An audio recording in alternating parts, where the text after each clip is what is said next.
তো যাই হোক, আমাদের দেওয়ানি সাহেব দুনিয়াতে নাই, চলে গেল। তো তার জানাজারটা হলো 10টায়। তো 10টা বাজতে আরো 5 মিনিট বাকি আছে। তো সবাই অল্প লাইন বাই লাইন খাড়াও, 5 মিনিট যেহেতু আছে, দুই চার কথা কই, সবাই মনোযোগ দিয়ে শুনো। আজকে দেওয়ানি সাহেব চলে গেল। দুনিয়ায় চিরস্থায়ী কেউ না, সবারই একদিন যাওয়া লাগবো দুনিয়া থেকে। তে দেওয়ানি সাহেব যে আসলো, এই যে আমাদের গ্রামে যে বসবাস করছে, দেওয়ানি সাহেব কিভাবে আসলো মানুষটা? ভালো ছিল, ভালো ছিল, ভালো ছিল, খুব ভালো ছিল। আমাদের দেওয়ানি সাহেব গ্রামে অনেকদিন আসছিল, সবার সাথে ঘোরাফেরা, কত ধরনের কাম কাজ একসাথে করছে। তো ঘোরাফেরার মধ্যে চলাফেরার মধ্যে কত টাইমে হয়ে যায়, কত খারাপ ব্যবহার ট্যাবহার হয়ে যায়, আরো লেনদেনও থাকে। যেহেতু আমাদের এই দেওয়ানি সাহেব নাই দুনিয়াতে, যদি কে যদি পাওনা দাওনা থাকে অবশ্যই তাহলে জানাবেন। ইমাম সাহেব, আমার দাবি আছে। ভাইস্তে, আগে এসো। ভাইস্তে, যা কইতেছো চিন্তা ভাবনা করে কইতেছো, এনে কিন্তু মস্কারি করার জায়গা না। ইমাম সাহেব, আমি মস্কারি করবার নিয়ে গাইছি নাই। আমি সত্য করে কইতেছি, দেওয়ানি সাহেবের প্রতি আমার দাবি আছে। আমার দাবি পূরণ না করা পর্যন্ত আমি দেওয়ানি সাহেব জানাজাও করা দেবো না, লাশ কবরও দিবার নিয়ে দেবো না। আমি খাটটাই না ধরবো আমার দাবি পূরণ না করা পর্যন্ত। সবগুল যাবি এন থেকে। হ্যাঁ নজরুল, খারাও একটা দাবির কথা কইছে, এটা শোনা নাকবো কথা। দাবির কথা না হইনা লাস্ট মাটি দেওয়া যাবে। ভাইস্তে, তোমার কি দাবি আছে কছে, তাড়াতাড়ি বলবো, টাইম হয়ে গেছে। শোনেন, 14-15 বছর আগের ঘটনা। আমাকে দেওয়ানি সাহেব একদিন করলো যে আমার ধান তো লাগে গেছে 20-25টা কামলা নাকি, আমি মাসে বাড়তে দিন হাজিরা করে খাই। তো আমাকে কামলার দায়িত্ব দিল, দেওয়ার পরে আমি পরের দিন সকালে 3-4 গ্রামের থেকে কামলা খুঁজে আই না 24টা কামলা খেতে নামাইলাম। সারা দিন পানির মধ্যে ধান কাটলো, ধান কাটা শেষ। সন্ধ্যার টাইমে পয়সা চাই, কয় কালকে দিমুনি, কালকে দিমুনি কইয়া কতদিন যে ঘুরাইছে ইমাম সাহেব। আমার স্যান্ডেল যে কয়টা হয়ে গেছে আমি হিসাব দেন না।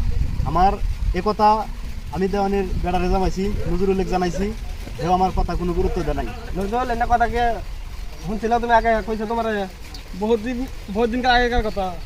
বহুত দিনকার আগের কথা, তোমরা না ভেজাল কোনো আগে মারবা না। আজকে দেওয়ানি সাহেবের জানাজার এই টাইমে না ভেজাল হইতেছে। তারপরে কি হচ্ছে কছে? আমার টেয়া দেয় নাই। আমি তারপরে আমার কামলারা ধরলো, ধরে আলি গলা পয়সা চাই। আমি পয়সা কোন থেকে দিই, এত পয়সা আমি দিন আনি দিন খাই, এবার মানুষ আমি। তারপরে আমি পয়সা দিয়ে হারি না, ওরা একটা বিচার সাজাইলো, অন্য গ্রামে ফিস দিয়ে বিচার ডাকলো। ওই দেওয়ানি আমাকে ডাকলো মোল্লাপাড়া যা হারলি আমাকে ওরা কইলো যে পয়সা দিবা না নাই। আমি পয়সা কোন থেকে দিব? তে ওরা কইলো যে তোমার যে গরু আছে গরুটা দেওয়া লাগবে। আমার শ্বশুর বাড়ি থেকে দেখছে একটা গাই গরু বাছুর সুদ্ধা, যে গাই পানাই গাখির বেচা মাঝে মাঝে আমরা চলি। তারপরে আমি উপায় না পাইয়া মোল্লাপাড়ার যে দেওয়ানি আছে, দেওয়ানির কাছ থেকে আমি সময় নিলাম, আমার কিছুদিন সময় দেন। ওই সময় দিল আমার 2 মাসের সময় বাইন্দা। আমি 2 মাসের টাকা পরিশোধ করে হারলাম না। মোটামুটি 4 মাস গেছে। আমি যে জায়গায় কাম পাই 22 মাস, ওই টাইমে তো কোনো হাজিরা চলে না। আমি বহুত কষ্ট করে বিদেশ টিদেশ খাইটা খুঁড়া আমি 24টা কামলার ঋণ পরিশোধ করছি। আমার বহুত কষ্ট গেছে, আমার মনে বহুত দুঃখ ইমাম সাহেব, আমি আপনি বোঝা কহামু না। আমার বহুত দুঃখ মনের মধ্যে। আমি আজকে যদি আমার ঋণ পরিশোধ না করে আমি দেওয়ানি সাহেবের লাশ কবরে নিবার দিব না, আমি খাটটাই না ধরমু। আমার একটাই কথা, আমার একটাই দাবি। সবগুল তুই এই কথাটা আজকে তোর করে গেলো, দুদিন পরে কহারতি না কথাটা। ইমাম সাহেব, আমি বহুত দিন আগে কইছিলাম, আমার কথার কোনো গুরুত্ব দেয় না। আমি গরিব মানুষ, আমার মাথায় তেল নাই, আমার কথার কোনো গুরুত্ব দেয় নাই ওরা। নজরুল, এটা তো বাইশটার দোষ না, দোষ তো তোমার দুই বাপ বেটার। তোমার দুই বাপ বেটার আগে যেহেতু কইছে, তোমরা এটা গুরুত্ব দাও নাই। মানে খালি মানুষ টেহা হইলেই মানুষও না, বুঝছো? এই গরিব মানুষটা কত কষ্ট করে হাজিরা করে এই কামলা 24টা কামলা টেহা গুনা ঋণ পরিশোধ করছে। তোমরা এই কামগুনা আগে পরিশোধ চিন্তা ভাবনা করে আগে সমাধান করবো না। আজকে এই দেওয়ানি সাহেবের জানাজার, এবার জানাজার আমি করা হবো না। কি করবা করো, আমি গেলাম। হুজুর, হুজুর শোনেন, কও নজরুল, পয়সা আমি এখনই আপনাকে ক্লিয়ার করে দিতেছি, তাও জানাজা ছেড়ে যায় না। পয়সা আমি এখনই দিন দরকার মানে। চলো দে বাইশটার অনে যায়, বাইশটার অনে যায়। হ্যাঁ বাইশটা, ঘটনা হলো টেহাটা এখনই দিবার চাই, আমি বিকালে নিয়ে, পয়সা আমি দিতেছি। আমি বিকাল নিয়ে রাখবো নি, পরে তোমাকে দিয়ে দেবো। কি ভাবো তাহলে? ইমাম সাহেব, আমি পয়সা পাই গেছি, আমার আর পয়সা লাগবো না। আমি অত ছোট লোক মানুষ না, গরিব হইবার পারি, আমি ছোট লোক মানুষ না। আজকে আমি এই জায়গায় আইছি, দর্শক আপনারা ব্যাগকে খারাপ পাইতেছেন, কিন্তু আমার যে মনের ভিতরে আবেগ, আমি কত কষ্ট করে আমি এই টেহাগোনা পরিশোধ করছিলাম, তখন টেহার মূল্য বহুত আছিল টেহার মূল্য। আমি বাড়িতে না খায়ও থাকছি, আমার বউ বাচ্চা বাড়িতে না খায়া থাকছে এই পয়সার টাইমে। ওই জন্য আমার দুঃখ আমি সহ্য করা না পারে আমি প্রতিজ্ঞা করছিলাম যে আমি খাটতে না ধরবো। আমি 10 জনে আমি বুঝাই দেবো আসলে দেওয়ানি বেশি ভালো মানুষ আসল না, লেনদেন একদম খারাপ আছিল। আমার নাগাল গরিব মাসিক যে কষ্ট দিছিল, আজকে দেওয়ানির বেড়া যদি টেহা দিবার চাইছে, আমি টেহা পাইছি, আমার টেহা লাগবো না। আমার আজকে থেকে দেওয়ানির প্রতি কোনো দাবি নাই, আপনারা আমার পয়সা দেওয়া লাগবো না। আপনি জানাজা দাফন কাফন শেষ করেন, আমার কোনো আতিথ্য নাই। তো যাই হোক, যে সব সমাধান হয়ে গেছে গা, আমরা যখন লাইনে খারাপ জানাজার কামটা ফটাফট সেরে নাও। তো সময় তো পার হয়ে গেল, 10টার টাইম আসলো, 5 মিনিট পার হয়ে গেল। তো সবাই লাইনে খারাপ।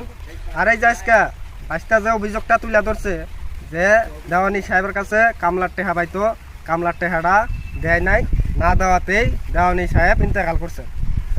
দেওয়ানি সাহেবের যে বেটা আছিল নজরুল, তারেও আমার বাইশটা কইছিল যে টেহাটা দেওয়ার জন্য, কিন্তু নজরুলও যেমন বাইশটারে টেহাটা দেয় নাই। এনে ওই ঘটনার মধ্যে যা দেখা গেল এনে সব আনি দেওয়ানি সাহেবের দোষ। কারণ দেওয়ানি সাহেব যদি ইন্তেকাল করার আগে যদি ভেজালটা মাইরা নিত, তাহলে আজকে এই পরিস্থিতিটা হইতো না। 10টার জানাজার ঠিক টাইম মতোই হয়ে গেত। যেরকম দেওয়ানি সাহেবের জানাজারের মধ্যে যে হানি পরিস্থিতি হয়ে গেল, সবাই তো দেখলেন। এবার জানি পরিস্থিতি কারো জানাজারের সময় জানি হয় না, তার জন্য সবাই সতর্ক হয়ে থাকবেন। কারোর সাথে লেনদেনের মধ্যে রেজাল্ট রাখবেন না, সবসময় চকচকা হয়ে থাকবেন। কার মরণ কখন আহে একদম কওয়া যাব না, কারণ মানুষ জন্ম হওয়ার পরে মৃত্যু খাটাং, মৃত্যু হবই। কেউ ভাইব না যে আমি জন্ম হয়েছি, আমি বড় হয়েছি, আমার জীবনে মরণ নাই, আমি রাজা, আমি প্রজা, এটা ভাবা যাব না। সবারই মরণ হবই একদিন, এটা একদম নিশ্চিত। এই যে আমরা সবাই যে কামাই কাজ করি, কাগজ জন্য করি, পয় পোলাহান, বাল বাচ্চা, বউ পোলাহান, এগুলোর জন্য তো কামাই করি। আজকে দেখেন, আজকে যদি মরিয়া যান, সব কিছু ফালাই দেওয়া লাগবো, হিসাবটা কার দেওয়া লাগবো, নিশ্চয় আপনার হিসাবটা দেওয়া লাগবো।